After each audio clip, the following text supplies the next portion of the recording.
Hai dan Assalamualaikum semua. Hari ini saya berada dekat kebun Tuan Syazil, Tuan Syaz di Seri Menanti Negeri Sembilan.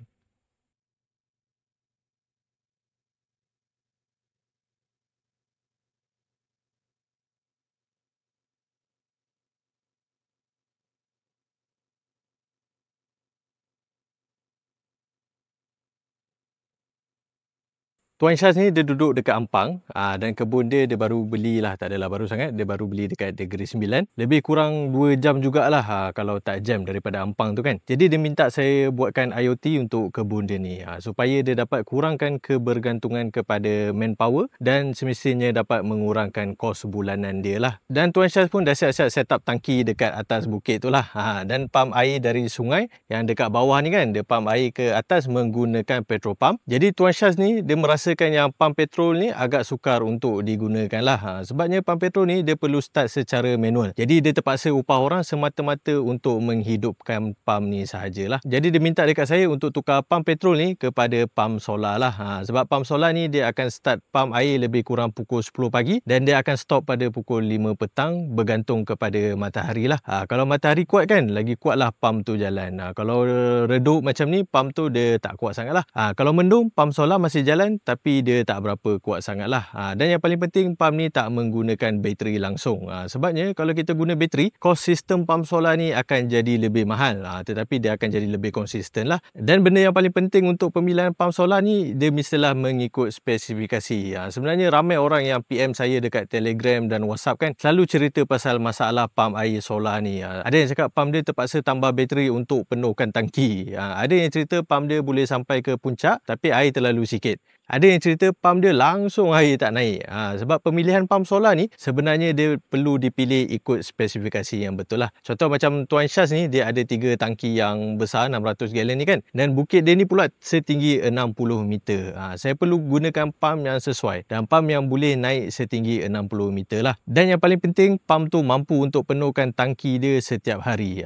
Dan kelebihan pam solar ni lagi adalah kita boleh pintarkan dia lah. Kita nak off, nak on dia pakai handphone pun boleh. Nak suruh pam ni off kalau air tangki dah penuh pun boleh, tak ada masalah. Basically macam-macam kita boleh buat kalau kita guna pam solar berbanding kalau kita guna pam petrol lah. Jom saya tunjuk sikit macam mana sistem pam ni berfungsi. Okey, sekarang ni kita dekat bawah. Bawah bukit ni dekat sungai ni lah. Ni ada sungai, ada empangan. Yang ni petrol pam yang digunakan sebelum ni lah, dah ditutup. Dan kita nak pam setinggi atas tu lah. Atas tu ada pondok kan, tapi tak berapa nampak kat sini sebab dia memang cerun. 60 meter dia punya cerun dia lah. Jom kita pergi tengok dekat sana tu. Okey, jom kita tengok dulu bahagian empangan ni. Empangan ni bukan saya buat. Empangan ni Tuan Syaz dah buat dulu. So yang tu adalah kita punya pam. Kita pakai pam telaga lah. Okey, lepas tu kita masukkan dalam casing PVC dan kita buat lubang-lubang jugalah. Ni untuk memastikan air dapat masuk tetapi sampah sarap ke apa tak bawa masuk dan dia tak merosakkan impeller pam lah. Lepas tu pam tu menggunakan pipe 1.5 inci. Lagi besar pipe tu lagi bagus lah. Kalau pakai pipe 1 inci, poli 1 inci 32 mm tu, air confirm tak boleh naik ke atas lah. So pam ni sesuai lah. Lepas tu wire dia, pam ni adalah 3 phase pam 3 phase. Okay, ni wire dia. Wire dia memang wire tebal lah kena pakai sebab dia amperage dia tinggi. So ni solar panel dia lah. Okay. Solar panel ni ada 2. Kalau nak pakai 4 pun boleh, nak pakai 6 pun boleh. Tapi untuk permulaan ni kita pakai 2 lah. Sebab kat Negeri Sembilan ni biasanya dia panas. Dia tak selalu hujan. Tapi hujung-hujung tahun ni memang selalu mendung dan hujan lah. Tapi buat masa sekarang 2 ni pun dah mencukupi. So yang ni kita buat secara sesiri. Satu keping ni 600 watt. So total adalah 1200 watt lah. So kekuatan pam ni 1000 watt. Kita pakai solar panel 1200 watt macam tu. Dan kita buat dia punya si channel tu, kita buat rumah dia. Bukan rumah lah, dia punya platform tu kan, sengit. Supaya bila air hujan ke apa, dia akan turun dengan cantik lah. Kalau kita buat rata je, nanti kalau air hujan ke sampah sarap ke apa semua kan, nanti dia akan buat stain lah. Bila stain tu nanti kita kena rajin cuci. Kalau tak cuci nanti kan dia punya performance ni drop kau-kau lah. Jadi kita buat sengit sikit lah. Supaya kotoran semua boleh lalu. Dan dekat bahagian bawah ni pun kita letak control panel lah. Boleh nampak. Dekat bawah ni kita ada control panel dengan breaker. Dengan breaker macam tu. So dia protected jugalah daripada matahari ke apa ke semua. Dan wire 3 phase tu dia keluar ke terus masuk ke pump, dan daripada pump tu dia tembak air menggunakan poli 50mm naik terus ke atas sana lah. Naik terus ke atas. Nanti kita tengok hasil air naik ke atas tu macam mana. Tapi sekarang ni mendung, so air tak berapa kuat lah. Okay, jom kita naik atas, kita tengok siraman automatik pula. Okay, sekarang kita dekat atas, dekat bahagian tangki lah. Ni kat puncak tangki lah, puncak tanah ni Tuan Syaz letak tangki. So ni air daripada solar pump tadi tu lah. Nampak tak? Ni daripada solar pump tadi. Air kuat macam ni, tapi ni belum full power lah. Dia kalau full power memang pipe tu memang penuh, sepenuh-penuhnya, memang membulat air dia. Tapi sekarang ni matahari tak berapa kuat sebab Negeri Sembilan sekarang musim hujan. So okay. Selesai. Kita dah cerita pasal pump solar.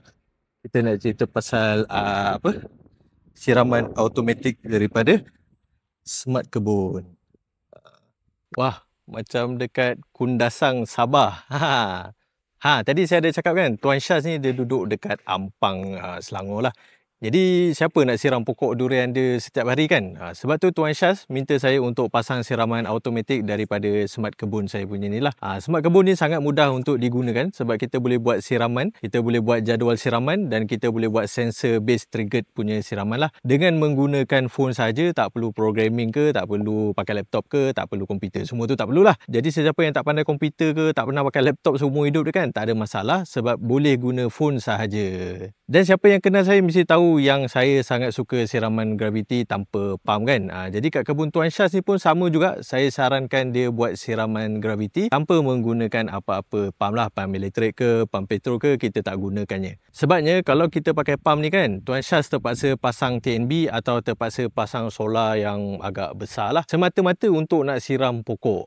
Jadi memang pada saya memang tak berbala langsung lah kalau kita pakai pump. Lagi-lagi kebun 5 ekar ni dia perlu pakai pump lebih daripada 5 horsepower. Jadi nak pasang solar harga 10,000 semata-mata untuk running satu pump, pada saya memang satu pembaziran lah. Jadi untuk buat siraman graviti ni, semestinya piping perlu ikut spek lah. Kalau piping salah buat ke apa ke, alamatnya memang siraman graviti akan ada banyak masalah. Dan dengan adanya Smart Kebun ni, Tuan Syaz dah tak perlu upah orang semata-mata untuk buka valve air dekat tangki dia tadi yang saya tunjuk tu kan. Dan jika Tuan Syaz ada pekerja nanti pun, pekerja Tuan Syaz boleh fokus buat kerja lain yang lebih, orang kata, produktif, lebih efektif, seperti membaja, memotong rumput ataupun meracun, berbanding dia kena buat kerja remeh-remeh macam tu kan. Dah tak perlu fikir dah untuk nak start pump petrol ke, nak buka valve untuk siraman ke, tak perlu dah. Kalau tak percaya, jom kita try test sama ada siraman automatik dia ni berfungsi ataupun tidak. Tapi sebelum saya test, make sure tuan-puan dah tekan butang like, butang share dan butang subscribe macam ni. Tanda sokongan dekat YouTube saya ni lah. Okay, jom kita test. Sekarang ni kita dekat plot dekat tengah lah, plot 2 kot, tak salah saya. So kita on je plot 2. Sekejap, tak nampak lah. Okay, kita dah on plot 2 menggunakan phone je. Dia dah bertukar kali biru kan. Okay, jom kita tengok air keluar. Dalam masa berapa saat je air dah keluar. Nampak tak? Okay, nampak tak air dah keluar? Alhamdulillah air dah keluar. Air pun keluar cantik saja. Tak sampai berapa saat pun air dah keluar dekat semua tempat lah. Ini dekat plot tengah dekat plot tengah. So air dah keluar. Tak sampai berapa saat air dah keluar terus ke pokok lah. Ni lubang pokok, dia belum tanam lagi. Tapi macam tu lah setting dia. Setting dia macam tu. Okay. Dan nasihat untuk sesiapa yang nak start kebun ke apa kan, tolonglah jangan pakai pipe 16mm ni. Saya memang tak minat lah pipe 16mm ni. Sebab apa? Sebab dia ni mudah terkepak. Kalau kena lenyek ke, kena kereta sorong ke apa ke, dia mudah rosak. Dan harga dia pun tak adalah murah sangat. Harga dia pun mahal juga. Lebih better pakai pipe poli 20mm ataupun 1 inci. 20mm lebih saya prefer lah. Jangan pakai pipe yang 16mm ni lah. Tapi Tuan Syah dah pasang dulu, jadi kita tak boleh nak buat apa. So pakailah dulu, nanti kalau dah rosak baru tukar. Okey, jom. Alhamdulillah air pun dah keluar. Korang tuan puan pun dah tengok tadi kan, tak sampai 5 minit pun, even tak sampai 10 saat pun, semua air keluar pergi ke pokok-pokok dia lah. Tak perlu nak adjust stop cock ke, tak perlu nak pakai pump-pump besar ke apa semua, tak perlu. Tekan saja kat phone, menggunakan sistem gravity saja dah boleh pergi, air boleh pergi ke semua pokok lah. Dan saya tambah juga sensor kelembapan tanah ni supaya Tuan Syazil boleh tahu kelembapan tanah dekat kebun dia lah. Walaupun dia berada dekat rumah dia, dekat Ampang Selangor sana, dia still boleh tahu tanah dia memerlukan air ataupun tidak. Dan semua sistem ni berfungsi dengan adanya sistem Wi-Fi lah. Dan macam saya cakap tadi kan, kebun dia ni memang dalam hutan lah, ataupun tengah hutan. Sebelah pun ada kelapa sawit je. Jadi elektrik TNB memang tak ada. Jadi untuk hidupkan modem ni, kita pasangkan solar dan bateri yang sesuai untuk pastikan Wi-Fi ni sentiasa hidup. Sebab Wi-Fi ni sebenarnya adalah jantung kepada IoT kita lah. Dan Wi-Fi ni penting juga sebab sini pun saya ada pasang solar CCTV untuk Tuan Syazil view kebun dia secara live stream lah. Dan CCTV ni penting juga untuk halau cobaan-cobaan untuk mencuri dekat kebun dia lah. Dan Alhamdulillah semua sistem berjalan lancar.